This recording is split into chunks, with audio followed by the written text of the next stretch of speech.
What is the difference between quasars and pulsars? Good question. Let's start with quasars. Quasars are active galactic nuclei that are extremely energetic. So, what's a galactic nucleus? It is whatever is uh, located at the very center of a galaxy. So a galaxy is like a cyclone. It has the same shape as a cyclone or a typhoon or a hurricane, a spiral shape. Mostly spiral galaxies are like that. So let's just take spiral galaxies as an example. So at the center, at the very core of a spiral galaxy, you typically have a supermassive black hole. Our own Milky Way galaxy has a supermassive black hole at the center, and we have recently taken an image of another supermassive black hole at the core of another galaxy. So most galaxies have supermassive black holes at their center, and in some cases, in some galaxies, there is a very energetic accretion disk around this supermassive black hole. Such a supermassive black hole is typically of the order of millions or even billions of solar masses. So that's how large it is. It has an enormous gravity, and in these active galactic nuclei, you have an active process of accretion. So what's happening is that you have stars and other material that is being torn apart by the gravitational forces. So these stars are shredded, ripped, and there's this enormous disk of superheated material around the black hole, and it's all trying to fall into the black hole in a vortex fashion. And it is this immense amount of matter, superheated matter, that's falling into this monstrous black hole that gives off incredible amounts of radiation.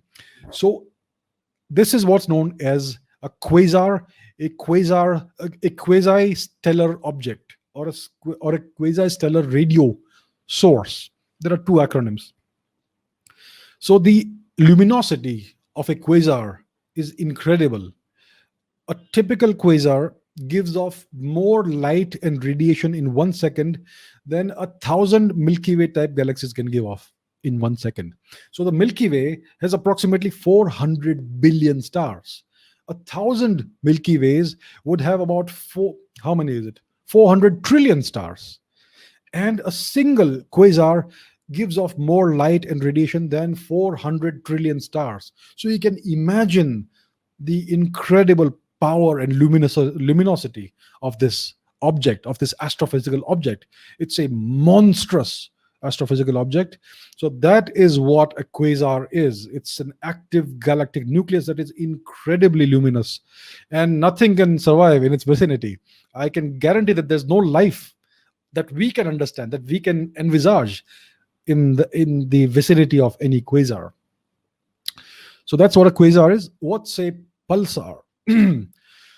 So a pulsar is a neutron star that spins very fast, and it gives off uh, electromagnetic radiation, two pulses or two jets of electromagnetic radiation from its magnetic poles. So let me show you what a pulsar typically looks like.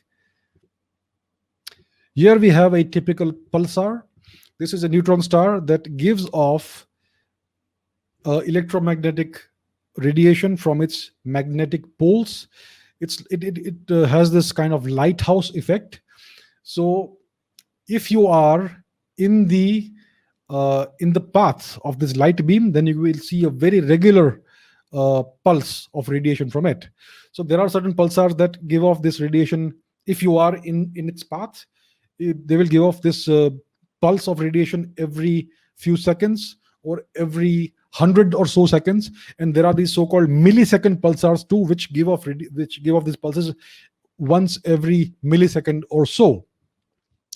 So these pulsars were first discovered because of radio astronomy, etc. And what was found is that we had these beeps coming out of interstellar space, these beeping sounds in the radio frequencies, and nobody could explain what these were. People thought that these may be extraterrestrials who are trying to communicate with us. But later we found out that these were actually neutron stars that give off these two jets of radiation.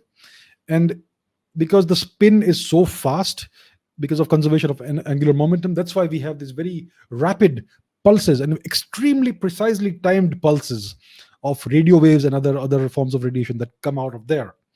So that is what a pulsar is. It's a neutron star that gives off these two jets, these two beams of light and radio waves.